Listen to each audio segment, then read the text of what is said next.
Back in January, we were out in the cold using the ASIAIR Plus and a DSLR to get a picture of the Orion Nebula. In this video, we're going to process it. Now, I did record this video back in February to try to get the processing steps done, but unfortunately, throughout the recording, about a third of the way through, my microphone just completely cut out and no audio was made. And then, of course, some fun things happened. But we're going to go ahead and process it. Now, with this video, we're going to do things slightly different. So for one, we're going to use a few things from the Sol Nebula picture, but because of the way that Pixinsight is, some things will be different, but a lot's going to be the same. The other thing I'm going to do is when we head into it, I'm turning off the camera so that way you can see everything on the screen. That way my face isn't blocking a corner of the screen. Another thing here too is I did see some comments in the Pixinsight video from the Sol Nebula about wanting me to slow down just a little bit. So what I'm going to do with this video is some of the steps where it processes pretty quick, I'm not going to cut through those, but there are a couple processes that do take a very long time and we're going to cut those out. I'll just make sure to mention that if you need to pause while waiting for the process to run, you go ahead and do that, but just keep in mind that there are processes that do take a long time, and I'm not going to make you sit and watch through all of that. I'll skip ahead. So let's head into Deep Sky Stacker. Okay, now that we are in Deep Sky Stacker, the thing to keep in mind is that with this being an HDR style picture, what you want to do is stack each frame individually. So what we'll do is go ahead and open up the picture files, and I'm just going to start with the 5-second ones. And just select all of those. You want to go ahead and get the darks, make sure that you select the ones that are the same length as the lights you're stacking. And we'll do the flats.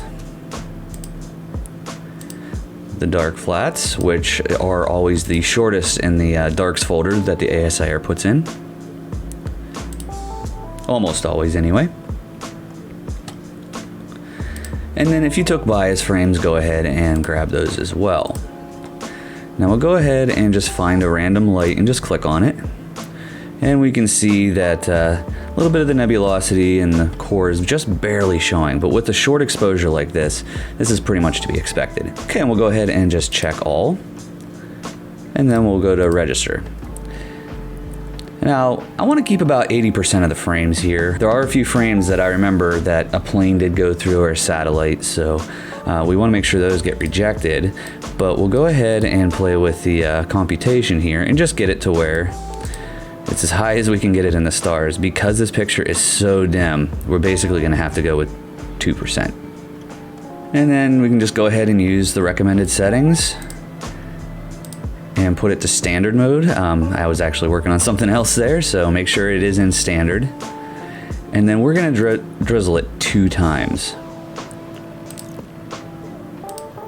Everything else can be default. For your output, just go ahead and put it in whatever folder you want, just as long as you can find it. And then we'll go ahead and just go through and stack.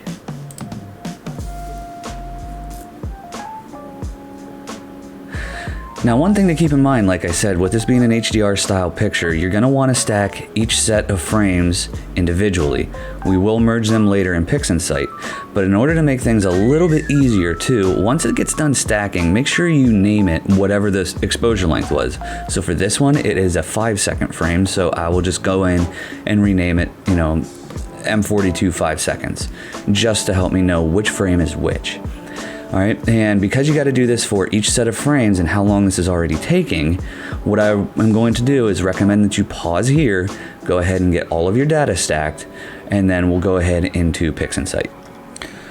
All right, now that you have the stack done and you have all the data put together, the next thing we want to do is go ahead and just open these up in Pixinsight.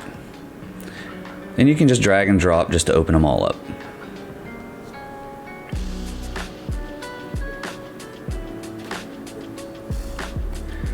Now that they're all open, what we want to do is grab the one that has the most data. So this would be your longest frame. In my case, it's the 60-second stack. And we're gonna do the Stf Auto Stretch, which is that little nuclear looking button up here. And what we wanna do is just be able to see what's going on with it.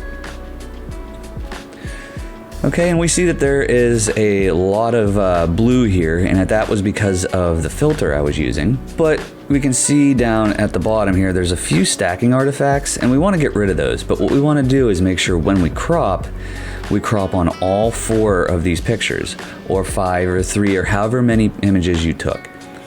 So the way to do that is we're going to go to Process, Geometry, Dynamic Crop. Okay, and we'll just go ahead and drag a box around the image, making sure that we don't get the stacking artifacts. And then we'll just leave it there like that. Before we click the check mark here, we actually want to do the triangle and just drag it out into the workspace so that way it saves it. Okay, now that that's done, we'll go ahead and hit the checkbox. And we see that that cropped in. The next thing we can do is do the same thing to the rest of them by dragging this process onto that image, and it'll crop it in just a little bit. And now that all 4 of them are done, we can go ahead and close our crop.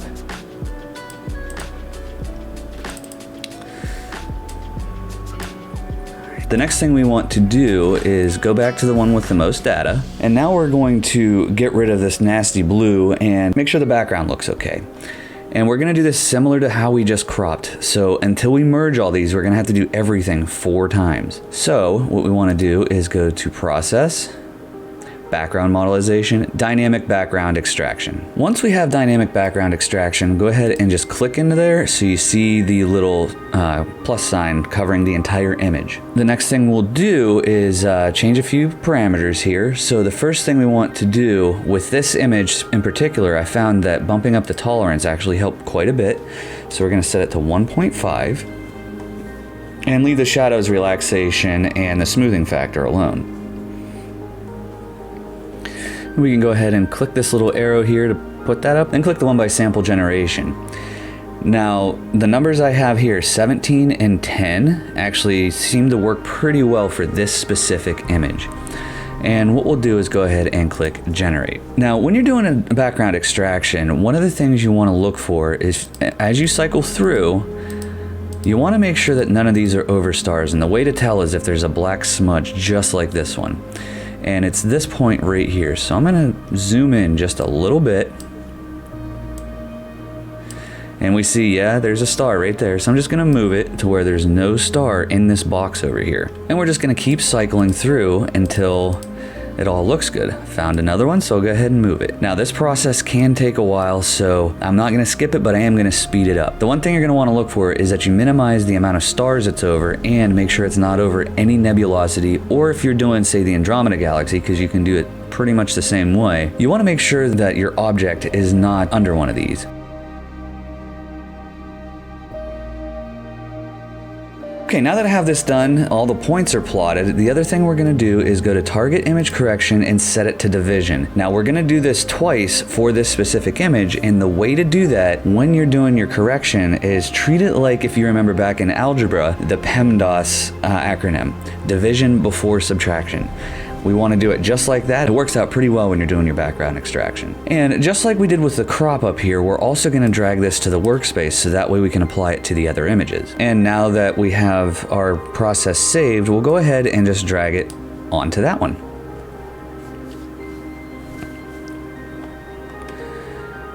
Okay, and if you want to look at your background, you can by hitting that little auto stretch, and we see that a lot of that nasty blue is gone. And we see that the Orion Nebula is actually poking through a little bit now. Isn't that awesome? So what we're gonna do now is we can go ahead and close out the background extraction. And then we can minimize the old 60-second stack. And then we're gonna bring up the other ones and click on this process again, just so we get the points here, and then go ahead and run it.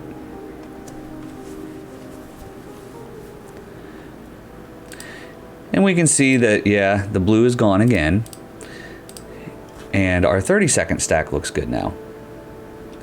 So, same thing again, close it out, and just repeat as many times as you need to.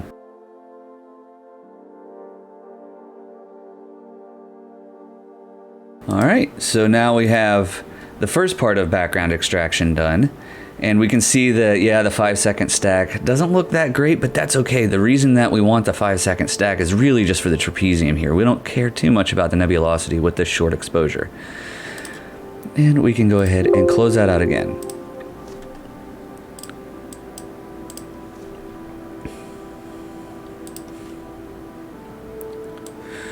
All right, now what we want to do is go back to our 60-second stack and open this process again, but instead change it to subtraction. And just like before, what we're going to do is drag it out onto the workspace and then go ahead and run it.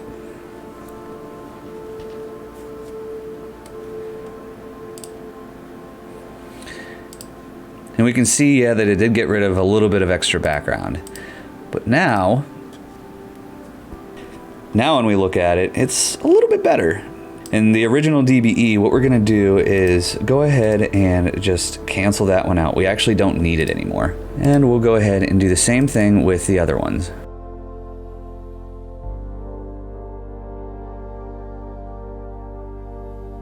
Now we have all 4 images with an extracted background. We can go ahead and put that process up there. We don't need it anymore, but if you want to be able to see what you did, you can leave those up there.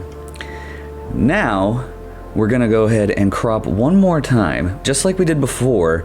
And the reason we're going to do this crop is really just to make the file size a little bit smaller. So we'll go ahead and open up another dynamic crop.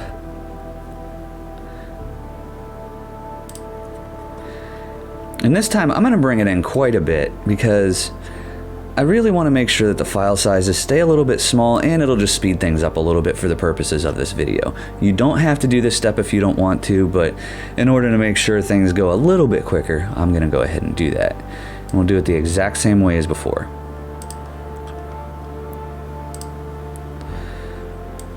Okay, and I'll just minimize each as I get to them. We will get to stacking them together here in a minute.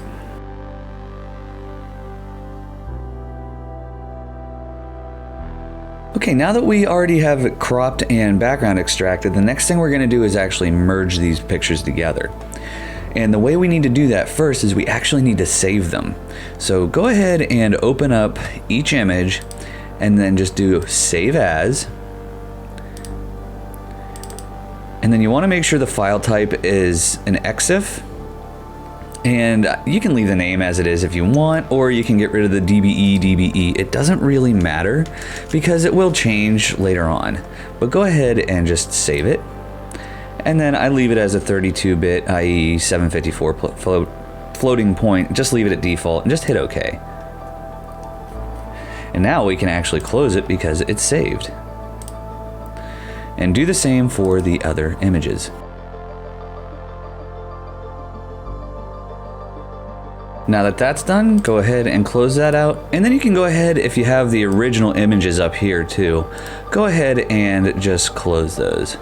We don't need these anymore, so go ahead and close it out. And what it'll also do too is as you process images with Pixinsight, it actually eats up more and more RAM the more things you leave open. So go ahead and just close out stuff that you don't need after you've already hit a saving point. All right, now that we have a clear workspace and we have our images saved as EXIFs, the next thing we're gonna do is go ahead and stack it all together.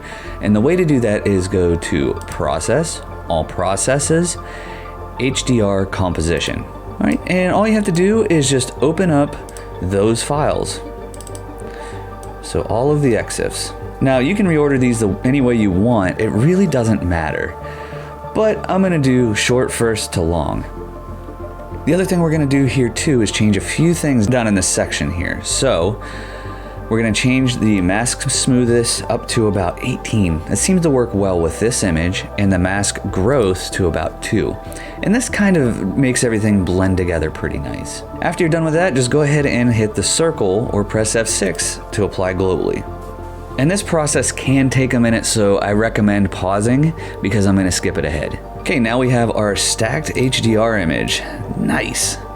And we can go ahead and see what the mask looked like. And it's just a little bit starry, that's about it. But if we look at our total image, yeah, there we go. You have the Orion Nebula there, and the core is still kind of blown out, but that's okay, we're gonna fix that later. And we can actually just get rid of this mask, we don't need it. Now before we continue, the next thing we need to do is click on this button here, the Extract CIE-L component. We're gonna need this mask later. We're not gonna use it right now, so just go ahead and minimize it and just toss it off in the corner. We'll use it later, but not right now. Now, when you're looking at this image, after it's already stacked together, you can see that there's still a little bit going on with the background. So we're gonna go ahead and fix that next. First thing you wanna do is click on the little preview button up here, and then just select a region that is dark, that you know is not nebulosity and there are no stars. Doesn't matter where it's at in the image, just as long as, like I said, no nebula and no stars. And next we'll go to Process, Color Calibration, Background Neutralization. Okay, and it's looking for a reference image here, so in order to do your background neutralization, click the little box there and then select that preview that we made, and then hit OK. Then after that, just drag and drop the triangle. It did kind of even things out a little bit more, but there's one more step we want to do.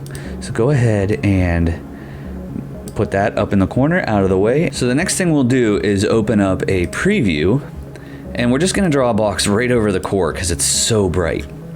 And then we'll go to Process, Color Calibration, Color Calibration. The next thing here is we're gonna do our reference image for the white reference, and we're gonna select that second preview, the one over the core, and then hit OK. And we're gonna turn off structure detection because we don't need that for this. And then for the background reference, we're gonna use that same little preview one that we used before. Then just go ahead and drag and drop the triangle. And now we can see the colors are a little bit more in line with how Orion usually looks. And we can set this off to the side. Now at this point, depending on what you were using, there might still be a little bit of green in your image. If that's the case, you can go to Process, All Processes, and then SCNR, and then just drag and drop the color to remove green on it. I don't feel that's necessary with this picture, so I'm not gonna do it, but if in your particular case you do need to remove some green, this is the time to do it. And we can go ahead and get rid of these previews by going to Preview, Delete All. We don't need them now. Alright, the next thing we are going to do is noise reduction. In the last Pixinsight video, we did it manually, but I found that using the Easy Processing Suite's noise reduction script worked pretty well for this image. So if you don't have the Easy Processing Suite, I'll put a link down in the description on where to get it. And they do have install instructions on the site, so that way you can just install it to Pixinsight. It's free, you don't have to pay for it, but it makes things just a little bit smoother. So if you already have it, what you want to do is go to Script, Easy Processing Suite, Easy Denoise. Now that we're in here, I'm not going to mess with any settings. I'm going to leave it all default and just make sure that you have the HDR selected, so it's the main image, and go ahead and hit Run Easy Denoise. Now, this process does take a long time, so I would really recommend pausing here. Now, if you're going to do a manual style noise reduction, go ahead and check out my Pixinsight video for the Sol Nebula. That one has the manual style. But for this specific image, this seemed to work the best. So I'm going to go ahead and run it.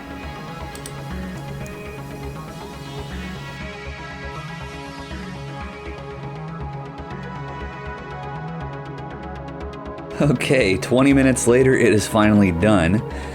Anytime you run Easy Denoise, it does take quite a while. So the next thing we can do is go ahead and get this thing stretched. So in order to stretch, we're going to use the typical method of stretching, which is Process, All Processes, Screen Transfer Function, and Process, All Processes, Histogram Transformation. Now that we have these open, we're going to go ahead and reset both of them by clicking on the little arrows. And then we're going to get rid of this preview here too by clicking the little computer monitor with the little red X under it. So we'll go ahead and click that. And now we're going to hit the nuclear icon in Screen Transfer Function. Now, Screen Transfer Function does tend to blow things out just a little bit. So if you zoom in here a little bit on the RGB channels, you can adjust these sliders just to keep things a little bit dimmer. And that's what I'm going to do. We're actually going to do a different stretch here in a minute, but we're going to get it partially stretched.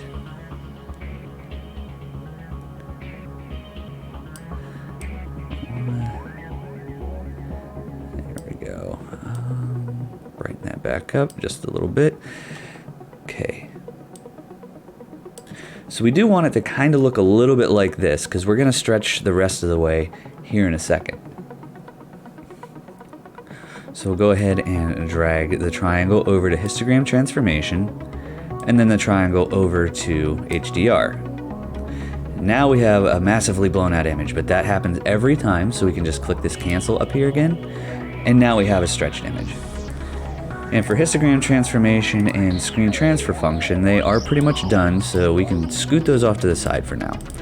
We are going to come back to them a few times though. So in order to get the core of the Orion Nebula looking good, what we're going to do is do a different style of stretching called Hdr Multi-Scale Transform.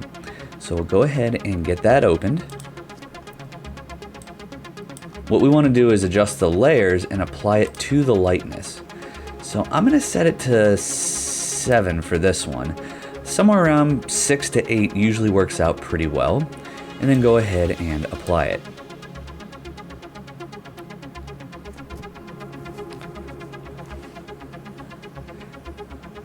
And there we go. We can see that the core looks a little bit better, but it did dim everything else down. That's okay. We're going to use a different style of stretch called Sine Stretch. And what we want to do is go in here and open up a real-time preview.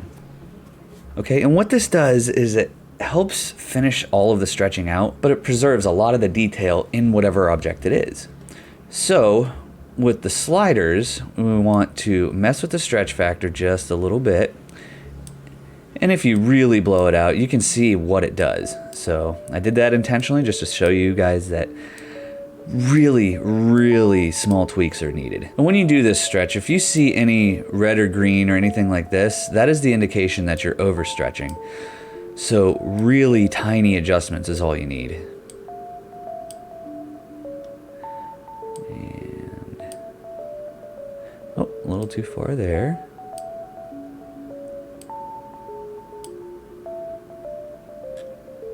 I don't see any, well, I see one spot, so I'm going to take it down just a little more.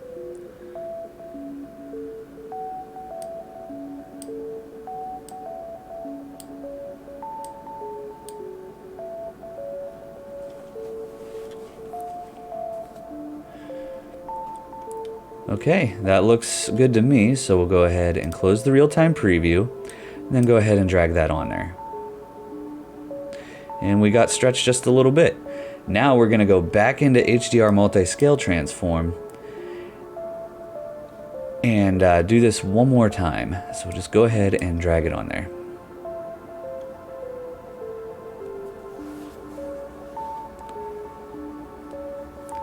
And now we can see that the core does look pretty good, and we are pretty well stretched here. Now there is a little bit of noisiness, but that's okay. So go ahead and minimize these two for now. We'll come back to them later for something else. But what we're going to do is deal with a little bit of the graininess, but we're also going to deal with some of the structure and some of the detail. So in order to do that, we are going to need to mask it. So we'll go to Process, All Processes, Range Selection. And then we'll open up a real-time preview. Now we don't want it blown out like this. What we want to do is take down the lower limit to where we have most of the object in the view. And we do want some of the dim areas. That's one of the things that kind of bummed me out about this image was I couldn't get the 2-minute frames because of timing, and I couldn't get the outer dim edges here. But that's okay, we'll work with what we got. So we'll take this selection in just a little bit more. And then the next thing is just kind of crank the fuzziness and the smoothness. We want this to be pretty much where it's only the nebula.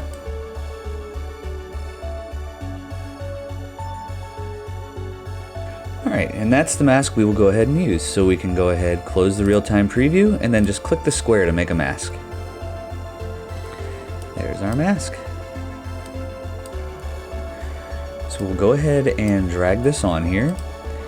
And we can see the areas that it's protecting, so it's leaving the stars alone, or the background alone, but we are going to mess with the rest of this just a little bit. If you want to hide your mask, it is Control K on a Windows computer. The next thing we will do is go to Process, All Processes, and then Local Histogram Equalization. Now what this will do is it'll bring out some of the detail and it'll sharpen things up a little bit in the core. We want to work with a real-time preview here because it'll help you see what is going on. And you want to adjust the amount slider so you see that the amount is 1 and it really makes everything look a little bit grainy. But if we take it all the way to 0, it makes everything look a little bit fuzzy. So what we want to do is find a sweet spot. And when you do this, you want to get it to maybe around 0.3. That's usually a good spot to start. And it brings out some structure, but it doesn't overly do it. Once you're happy with what local histogram equalization is doing, which, yeah, right here is fine. We'll close the real-time preview and then just drag it onto the image.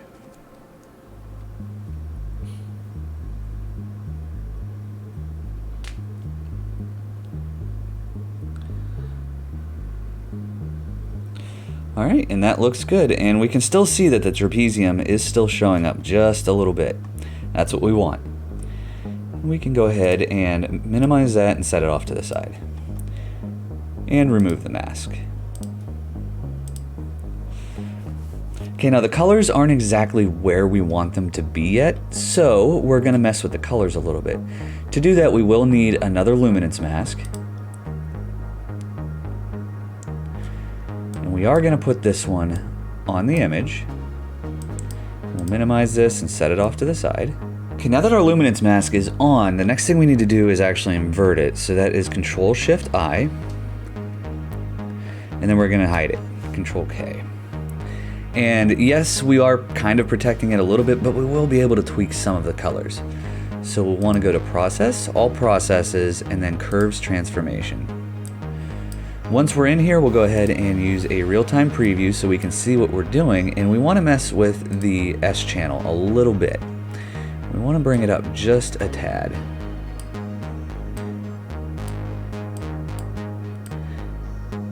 Okay, and we also want to do that to the C channel.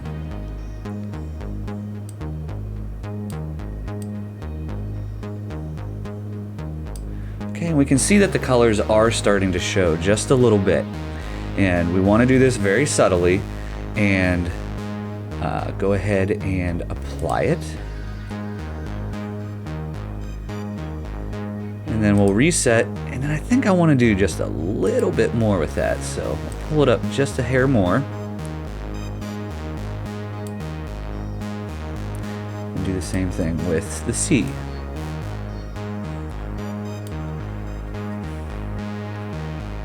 I am liking how this is turning out. However, there's a little bit of graininess that's starting to show through. That's okay, we're gonna fix that in a minute.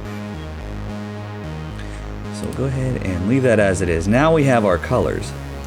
That is looking pretty good for the data that we ended up collecting back in January. So we can go ahead and minimize Curves Transformation. And then go ahead and remove the mask. Okay, so with this little bit of graininess that's showing up, we do want to smooth it out just a little bit. And we are really going to mess with this here in a minute. So we'll go ahead and go to Process, Convolution, Convolution.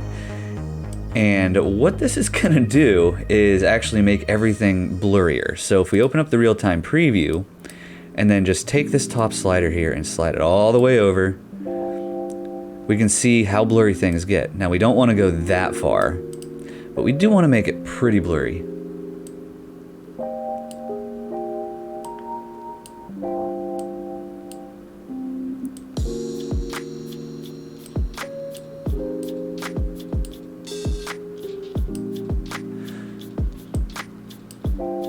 With as blurry as that is, that's exactly what we want. Like, we still want to be able to make out some of the detail, but a little bit blurrier.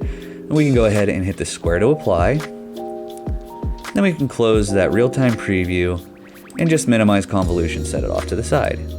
And we actually aren't going to be working on this for another minute. We're going to minimize this and put it down at the bottom.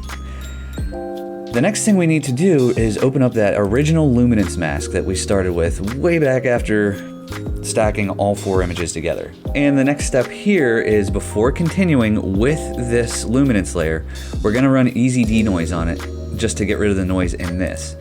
So I'll go ahead and run that. So I recommend pausing here if you're gonna be running it yourself, because remember, it did take about 15 minutes to run last time.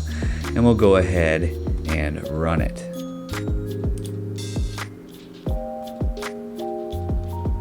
So now that we have the noise reduction done on this, we're gonna stretch this one just a little bit differently. So instead of using screen transfer function, we're just gonna use histogram transformation. And we will reset, and then just make sure that the luminance layer is selected. Now, in order to stretch it without using screen transfer function, we'll hit a real-time preview, and then we're just gonna slide the midpoint over.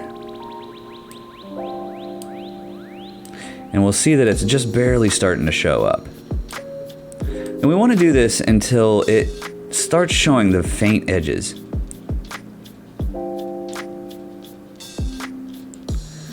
Just there, so there's just barely some faint stuff showing up. And that is pretty much what we want. So we can go ahead and accept it. And then reset the real-time preview. And then we'll do this again, and just keep going, just very slightly.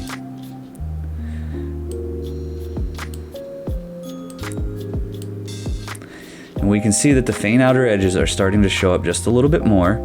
We can also bring this black point in just a little bit.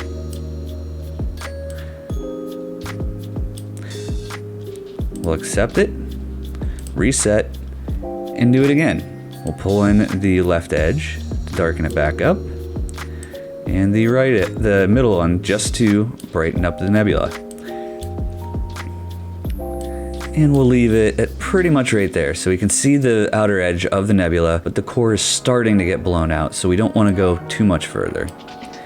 Yeah, that looks good, so we'll leave that as it is, and just go ahead and get rid of histogram transformation. All right, so we're gonna do the exact same thing that we did before with HDR Multi-Scale Transform and Sine Stretch, the same thing we did in the color version. So we will just go ahead and leave this as it is and make sure lightness is checked, and then drag and drop. And the core might still be a little bit blown out, that's fine. And we'll go ahead into Sine Stretch just like before, open up a real-time preview, and then go ahead and give it a little bit more of a stretch.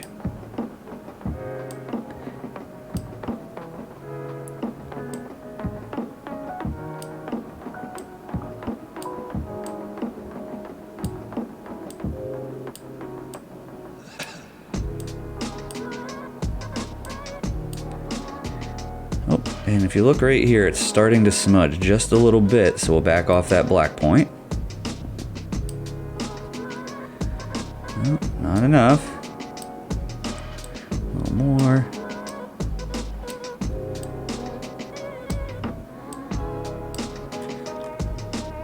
Okay, that looks good. And then we'll pull this up just a little bit more here.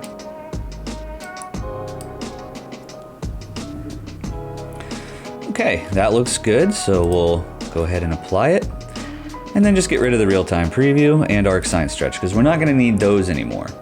But you remember that range mask from earlier? Go ahead and open it up and apply it to this luminance mask. So that way we're only really working on the core. And then we can just go ahead and hide the mask. And the other thing we want to do this time, just to make sure everything looks good, is we're going to open up a preview of the nebula. And now we're going to do HDR Multi-Scale Transform to this preview.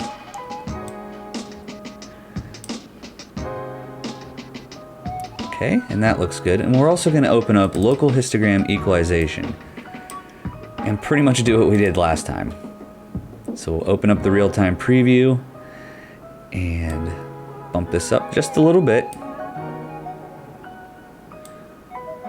Maybe to around 0.55.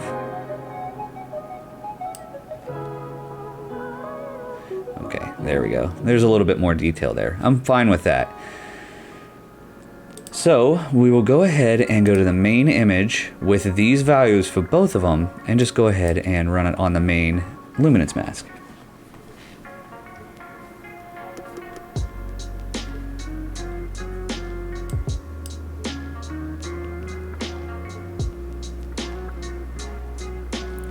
We can see that the mask is starting to get a little bit of detail too, which is perfect for what we're about to do.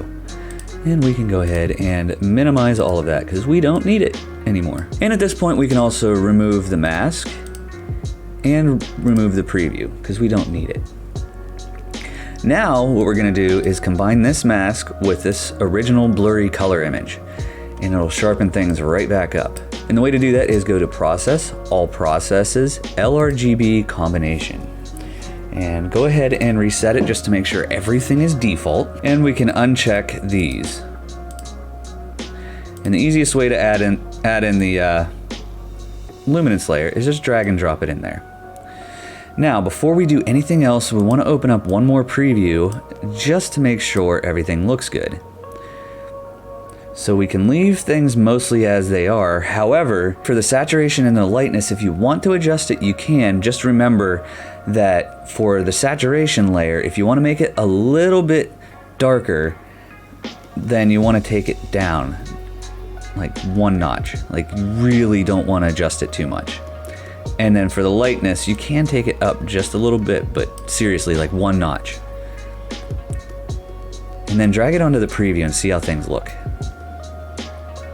Look at that, sharpen everything right up. Excellent, I like how that looks. So, what we'll do now is check Chrominance noise reduction and then just apply it to the main image.